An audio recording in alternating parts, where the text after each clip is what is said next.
Here's a situation I bet you know all too well. You've been good for 3 months. You stopped the daily Uber Eats orders. You canceled that gym membership you weren't using. You even started packing your lunch like a responsible adult. You check your savings account expecting to see a mountain forming and it's up by maybe 800 bucks. Then, literally the next day, your car makes that clunking sound. You go to the mechanic and boom, $1,200 for a new transmission. Just like that, you aren't just back at zero, you're at negative 400. It feels like you're trying to run up a down escalator that's greased with butter. You're working harder than everyone else, but your net worth is basically a flat line. It's exhausting. It feels like the universe is actively trying to keep you broke. My name is Nick, and I spend way too much time thinking about the physics of wealth building. If you're someone who feels like you're doing everything right but the numbers just aren't moving, make sure to hit the subscribe button and give this video a thumbs up if this helps you out. Because here's the thing, you aren't doing it wrong. You're just in the hardest part of the game. Today we're talking about the $100,000 hurdle. Charlie Munger, the late legendary partner of Warren Buffett, famously said that the first $100,000 is a total bitch. He wasn't exaggerating. But what he also knew was the math behind why it gets 10 times easier after you cross that line.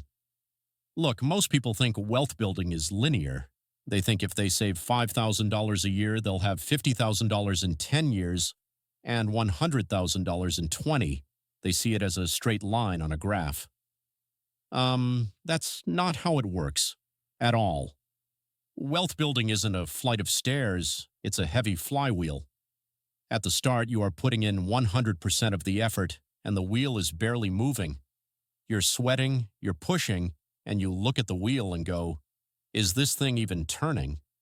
But once that wheel hits a certain speed, specifically around that six-figure mark, the momentum starts doing the work for you. Let's get into the actual numbers because the math doesn't care about your feelings. Imagine two people, Sarah and Dave.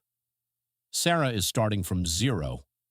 She decides to save $10,000 every single year and invest it in a standard index fund returning 7% annually. To get to her first $100,000, it's going to take Sarah roughly 7.8 years. Now look at those 7.8 years. Out of that $100,000 total, Sarah personally contributed $78,000 of her own hard-earned money. Only about $22,000 of that came from investment growth. This is why it feels so slow.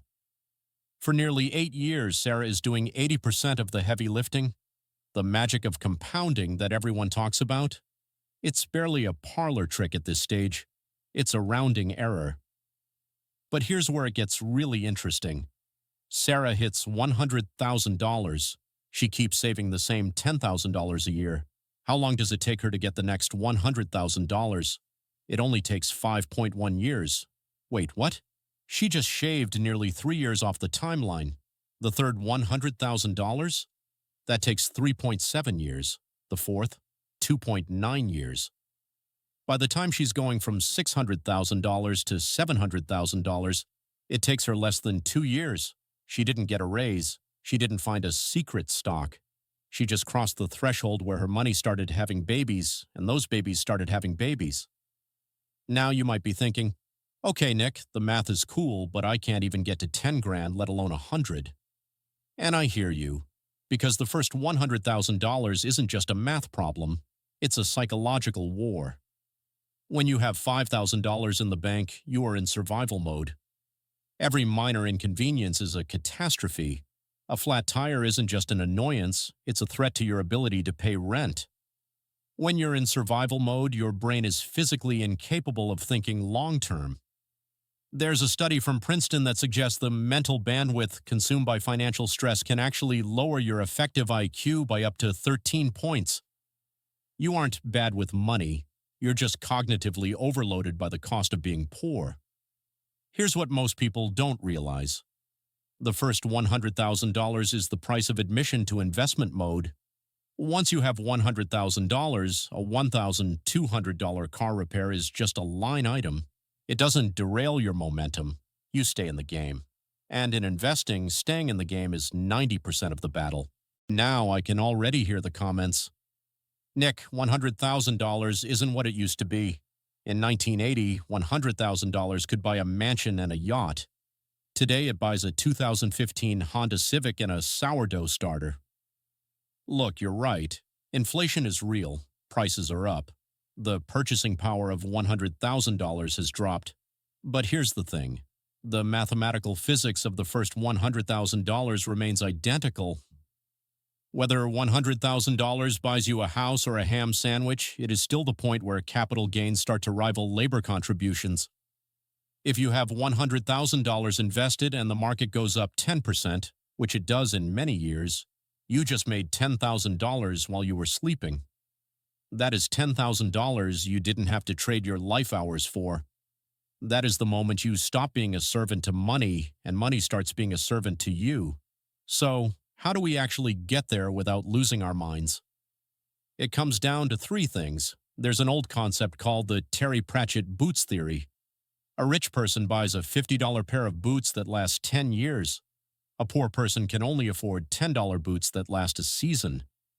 Over 10 years, the poor person spends $100 on boots and still has wet feet. To get to $100,000, you have to find ways to stop the small leak expenses that come from being cheap instead of frugal. Buy quality once. Stop the cycle of replacing junk. Stop worrying about the $5 latte. Seriously, if you want to save $100,000, you have to look at housing, transportation, and food. If you can live with a roommate for 2 more years or drive a boring Toyota instead of a financed BMW, you will hit $100,000 5 years faster, period. If you wait until the end of the month to see what's left over to save, the answer will always be zero, always. You have to set up an automatic transfer the day your paycheck hits. You need to make it hurt a little bit. If it doesn't feel slightly uncomfortable, you aren't moving fast enough to beat the friction of the first $100,000. This is where it gets really interesting. There is a point, usually around the $300,000 mark, where your money starts earning more than you do. Think about that. You go to work, you deal with the boss, you answer the emails, and you earn, say, $60,000 a year. But your money, sitting in an index fund, also earns $60,000 a year through growth and dividends. You have effectively cloned yourself. You are now 2 people working toward your retirement. But you can't get to the clone phase without surviving the bitch phase. Look, I know it's hard. I know it feels like you're putting in maximum effort for minimum results. But I want you to look at that flat line in your savings account differently. It's not a sign of failure. It's the base of the rocket. Every dollar you save right now is heavier than the dollars you'll save later. A dollar saved in your 20s or 30s is worth $10 in your 50s. You are doing the hardest work right now so that your future self can live on autopilot. Don't let a bad month or a broken transmission convince you that the system is broken, the math is inevitable, the momentum is coming. You just have to keep pushing that flywheel until it takes over. Crossing 100,000 won't make you rich overnight, but it will make you unstoppable. If you're on the path to your first $100,000, drop a comment below and tell me what phase you're in. Let's encourage each other. My name is Nick. Thanks for watching. Now go move that flywheel.